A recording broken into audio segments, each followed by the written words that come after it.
Welcome YouTubers, welcome to this short class on learning how to build a headstand. We're going to look at both Sirsasana I and Sirsasana II, that's headstand 1 and 2, sort of normal headstand and tripod headstand. So for this class you're going to need to make sure you've got some space near a wall, especially if it's the first time you're trying these poses, and a sticky mat for some grip, a block and a strap. If you don't have these, we'll use a book and a dressing gown cord. Okay, so go gather those things. Whilst you're doing that, please subscribe to my channel and give this video a like. That would be really appreciated. Gather those things and then come back and we'll begin. Come take a comfy seat with me. All right, bring your hands to your thighs. We'll steady in. It's really important when we go upside down that we are steady and calm, and we're not just throwing ourselves into these things. These are advanced poses, so we proceed with caution and we make sure we're taking action, not just reaction and throwing ourselves. So let's steady ourselves with our breath. Bring your hands, turn your palms down, close your eyes, take your shoulders back. Take a lovely deep breath in through both nostrils and a gorgeous breath out. Really trying to emphasize the exhale breath. Take a lovely deep breath in and a slow, steady breath out. So allow this breath, focusing on a longer exhale, to ground you and bring you down. So we step into any challenge, whether it be a yoga pose or something in life, we step into it steady, from a calm place, from the center of you.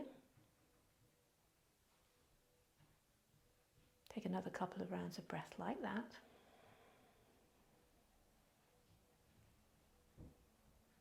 And then I want you to try your best to keep this steady, even breath going throughout the whole of our class together this morning, just 30 minutes.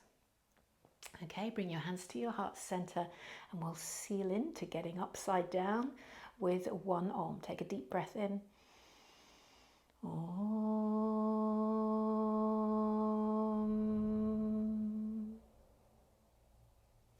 Welcome and namaste, yogis.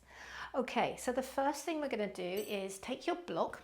What we want to remember is when we go upside down on our head, the energy comes from the palate. So you're going to push up. You actually want a nice engaged neck so that as you press into go upside down, there's energy pushing out your palate up into the top of your head, not the other way around. You're not dumping down and compressing the spine and feeling sort of compression and compaction. We want extension up. So bring your block, it's like a Victorian deportment lesson, to the top of your head or your book. Bring your hands, bring them out to the side so your shoulders come back, and then reach around behind you. You can bring your hands to the back of your bum and wrap your elbows back. And you can even take your tongue to the roof of your palate, and from there press up. So the energy is coming from your palate up into this block. Okay, and that's how you want to feel when you're upside down. You want this lovely spinal length and you're extending up and out, not dumping down. So do the reverse. Feel as if the block was really heavy and it was sort of pressing you down. Yeah, you don't want that. Then press up into the block from the planet. You might even find your eyebrows lift as if you've got this surprised expression on your face. Okay, and that's what you want to maintain. Well done. And then you could take that block or book off your head. The next thing we want after this lovely long engaged neck is some open shoulders. So start to circle your shoulders, warm them around. And as you do this muscle underneath here, this is your tricep. And as we go upside down, stretch your arms up overhead. You want your tricep wrapped towards your face. So not out to the side so the elbows flare out. Turn this arm towards your face. So if there's any confusion about that, I've made some arrows for you. So it's like I'm wrapping this tricep this way towards my face, if you can see that arrow. Okay, and on this arm, it's the other way. So wrap them towards your face. Then interlink your fingers and bring your hands behind your head. Now keeping that wrap then might be a little bit more challenging, so your elbows might want to whiz out to the side. So wrap them to your face and draw your knuckles down. Lift your chin, and again, imagine that block on top of your head as you launch up through the top of your head. Keep wrapping and draw your shoulder blades on your back. So this is you upside down, practicing it with the right way up. Okay, and then bring that grip, bring it out in front of you, and you can flare your hands, grip with your fingers all together, and then just make a figure of 8. We want nice, raw, warm wrists. If you've got a watch, or if you've got a bracelet on, like I've got here, we want to think about the energy right where a watch would rest. That's what we're going to push into the mat. Okay, we're doing Sirsasana I. And as you can see here, as you interlink your fingers, I want you to pretend that you've got an egg in your hands, okay? And you want the egg not to roll away, so you want to have a firm enough grip here and space here that you could hold the egg, or a kiwi fruit, imagine a ripe kiwi fruit, but you don't want to squish it and crush it. So it has to be that nice balance of a grip at your hands, just so that the egg can't roll away, and also not so much that you crush the egg. That's the energy you want. There might be a little sort of quiver in your hands there. Sorry, it's my ear pod falling out. Put that back in. So it might even be a little bit of a quiver in your hands there as you do that. That's the work. And then when we come down to the mat, where I said you have a bracelet, you're going to be pushing that and your forearm into the mat. Okay, so come to your mat. And let's start with a downward dog. So we want to get some shoulder extension here. Spread your hands. Walk your knees back underneath your hips. Tuck your toes and lift up and back to downward dog. Bend and straighten your legs. So often we come to headstands after we've warmed up a little bit. We are moving quite fast in this class. Lift your hips up, bend your knees a lot, and I want you to feel this here in the armpit region. So down the side body, you want to get long there. Sometimes if we're a bit restricted here, that's what can stop us from going upside down. Take a deep breath in, and a long breath out. And then come down to your knees. Place your elbows on the mat, and you'll notice that my forearms here are parallel. So press down through your index finger knuckles. Take a deep breath in and walk your knees back a little bit. So we're not going upside down yet, but this idea of getting spinal length, being upside down, reversing your energy, will teach you to breathe while you're upside down. Tuck your toes, and this is called Dolphin Dog. Try and soften your face, and you'll feel the blood flow to your head. You might want to close your eyes. And again, take a few breaths here. And this is an awesome place to train your shoulders and train your foundation. So some of you may find that even this is your limit. So you can work here for a couple of weeks before you move on. Okay, and then come down to your knees. Straighten up your arms again, one more downward facing dog. Okay, and then come down to your knees. Bring your elbows down, and then this time you're going to bring your hands towards each other and take that grip again. So wrap your fingers together, and I want you to imagine you've got that egg in your hands, so you're neither crushing it or letting it roll away. And as you bring your edge of your hands down, think about that bracelet. You're pushing it into the mat. It's actually quite a lot of work. Push your elbow into the mat. Okay, now your elbow should be underneath your shoulders. So about this far. And for many of us, this is quite hard to maintain. So what you might like to try, and even if you have gone upside down before and you're quite used to doing this, try this. It's quite a nice little trick. You can use this strap, make a loop, and you're making it about your shoulder width apart. and then pop your elbows in. And then that will stop your elbows sliding out on the mat. This is a really good trick and it can make you feel much more stable. So this will be down on the mat, you'll interlink your fingers, karate chop the wrists and the elbows, and you've got the support of that strap. So it's a beautiful foundation to have. Let's try that. So bring your elbows down, interlink your fingers, push down through the wrists, push down through the elbows, and feel the support of your strap. Okay, so as you look at your arms there, they should be in a triangle shape. Don't let it go too wide, otherwise it makes life much, much harder. Now we're not going to put our head down immediately. Walk your knees back. With your head lifted, tuck your toes and lift your bum. Okay, so really don't put your head down. Don't put your head down and start to walk in. So start to shift your bottom and shoulders. Lift up. Don't put your head down. There's some work. And then when you can't walk in anymore, then put the top of your head down. Let's stay here a breath. I want you to push through your pinky fingers, the edges of your wrists, the edges of your elbows, and you might be able to walk in a little bit more. See if you can come to the tips of your toes. Hold it for 3, 2, and 1. And then gently, slowly come down. Now, again, if you're quite new to this, finding where to put the top of your head can be a bit confusing as well. So one little trick you can try is, if you're not sure quite for that spot, and you know you're probably going to have to play with this a little bit. So this is a rough guide, okay?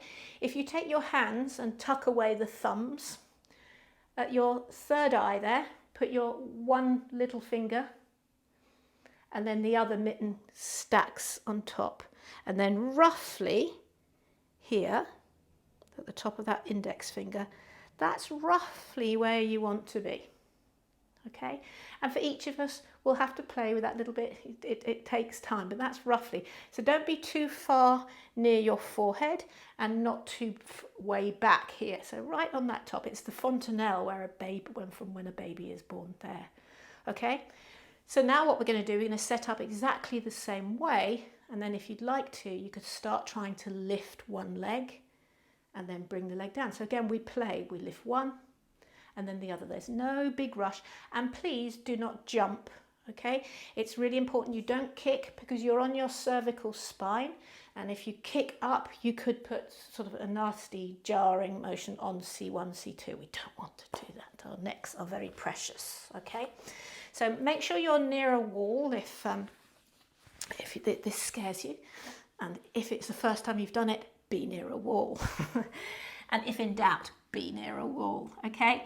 So put the strap on, interlink your fingers, press your little finger down, sides of your wrists down, sides of your elbows down, and then pause. Use that grounding breath, okay? Tuck your toes, lift your bum. And then again, don't put your head down until the last minute. Walk in, walk in, walk in. When you can't walk in anymore, then see if you can find that soft spot on your head. And it might take a little bit of playing with. And then maybe walk in a bit more and a bit more. And then try, maybe lift one leg. Bring it down. Are you still breathing? Make sure you haven't got blue in the face. Press your elbows in and then maybe lift the other leg. Play. And then bring it down. Breathe. Bring your knees down and take a child's pose. So again, we're building this up slowly. And sometimes if you've been upside down for a little while and then sit up suddenly, you might go dizzy. So you give yourself this little gift in Balasana for a couple of breaths before we come up and try again. You know, really, if you're going to fall out, you'll probably windmill one side or the other, or just tuck and do a roly-poly. So, you know, you're not going to hurt yourself too much. You haven't got very far to fall, so don't worry. But do think about this energy from the palate as we go up, okay? You ready? You don't have to use a strap, so I'm not going to use a strap. Bring your elbows in, just make sure they're right underneath your shoulders. So build it up slowly. Let's go through it all again. Interlink your fingers. Press your little finger down, the outer edges of your wrists down, the forearm and especially the elbows. Breathe, look up and settle. Once you get a headstand, it's going to be very calming and restorative. Okay, well done. Lift your bottom. Walk in, keep the head up. Walk in, walk in. At the last minute, place your head down. Little fingers, wrists, elbows. Come into your toe tips. And then maybe lift one leg. And then maybe you're just going to play with that, lifting one leg and the other. Or maybe you could try to float. Maybe stay at L shape like I am here. Or maybe bring it all the way up. Slowly, slowly wins the day. Don't be tempted to fling your legs up. Press from the palate, so raise your eyebrows like you're surprised. So there's no compression and weight down in the cervical spine. Press through your elbows and breathe. Let's stay here for 3 deep breaths.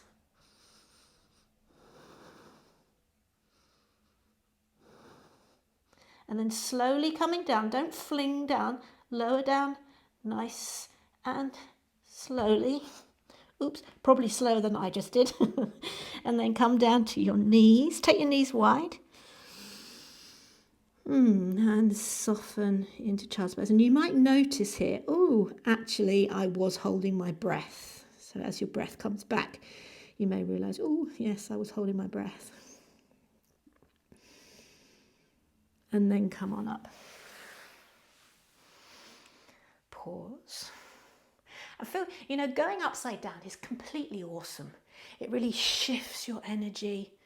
And you may initially, when you look at a headstand, you may think, wow, that must be so energizing. But actually it can be amazingly calming, amazingly stilling once you get it. So the major difference between tripod headstand, which is Sirsasana II, and Sirsasana I is Sirsasana I, we're on the forearms. And now in tripod headstand, we're aiming to balance on the crown of the head and the 2 hands. So tripod, okay? Now what I see often, if you can see my yoga strap here, is that people will place their hands and then place their head on that same line. That's almost impossible unless you're a circus performer to balance like that. What you need is your head in a triangle. So if I had this other strap here. So my hands are on this line and my head is way forward. Okay, so you could even mark that out on your mat for yourself if you want to. Now in tripod headstand, I'll show it to you quickly. So I'll move that up. Place my hands. Okay, the temptation in tripod, and I'm going to show it to you, is that the elbows start to do this even more than in Sirsasana I. Okay, so in this one we put the crown of the head right the way forward. See that gap? And it's the same thing. We walk in, walk in, walk in. When you first start, you could put your knees to your elbows and lift your feet. And then press. And then up you go. You can see my elbows, it takes quite a lot of work to stop them drifting apart.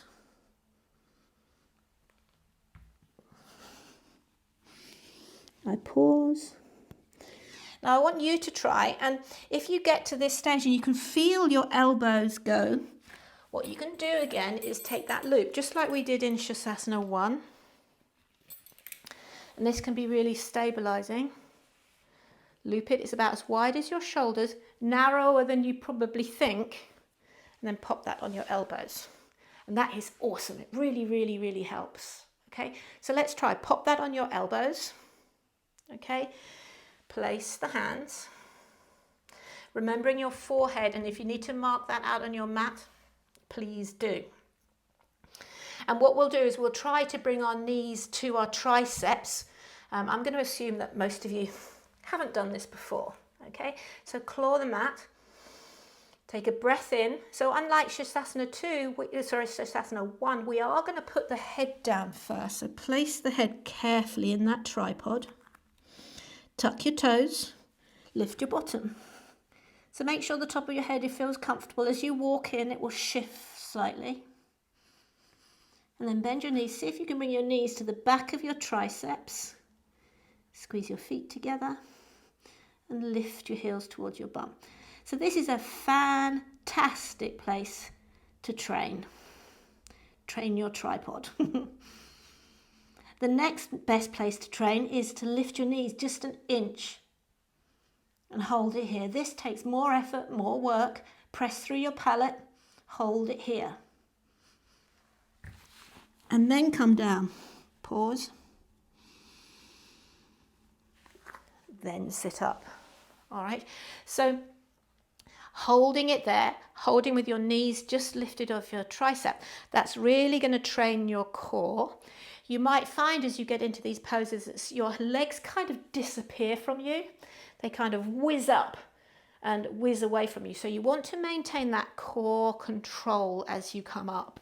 Okay, feel like your elbows are okay and you're strong enough. You can do this without the strap, but I say this really helps.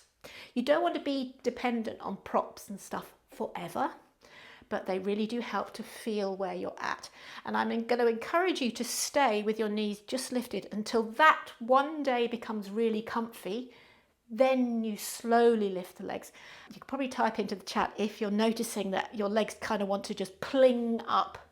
And again, no kicking, please. Please don't kick. I'll show you a little technique to avoid kicking as well once I've done this last one. So let's give it another go, everybody. So place your hands. Remember your head is going forward, so lift in. This is Sirsasana II, so we place the head first. And just be aware that as we walk in, that place on your head will move a little bit. So you probably want to be a little bit more forward. Tuck your toes, lift your booty. Come on in, come on in, come on in. Knees to triceps and squeeze your feet to a midline. Stay here. Or lift your knees an inch. Or only do this if you can do it super slowly. Start to lift your knees, lift your knees, lift your legs. Keep the knuckles down. Keep pressing through the palate so your neck is strong. So there's more weight in your neck in tripod. This one, that's why we don't hold it quite as long. And then come down whenever you're ready. Child's pose.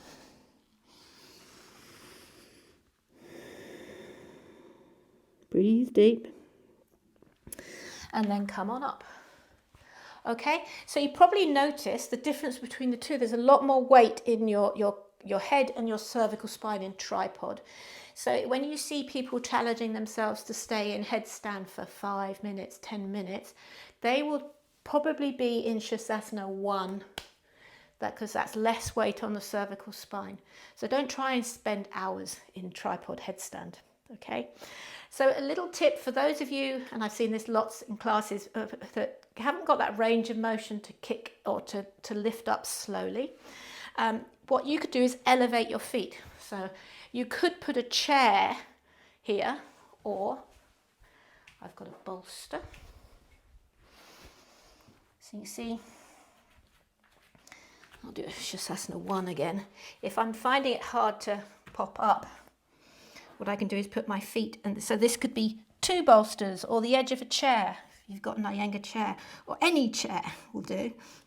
You walk in, and then that's elevated me to make the lift of the leg, I'll probably do with being a bit closer, easier, all right? So like this. I walk in, I've got my feet on the chair. See how then that range I need, I've got a little bit of help out already from the bolster. Okay?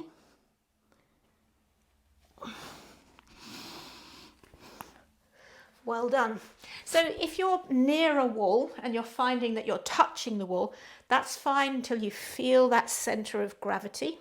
And then practice near a wall, but try not to touch it. So you've got the psychological support of a wall, but you're not actually using it.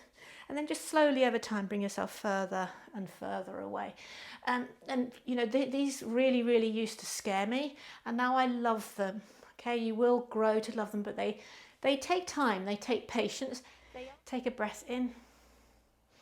Interlink your fingers, bring them behind the back of your head and lean your head back into your hands. Take your elbows wide. And then slide your hands down the back of the neck and rub upwards, up. So to bring some space to your neck, if there was any compression there.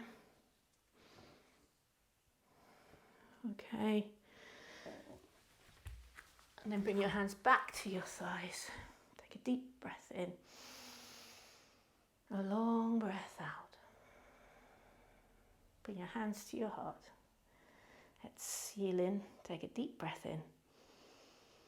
Om.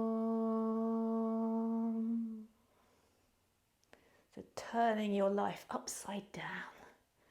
So invigorating. I love it. Well done, yogis.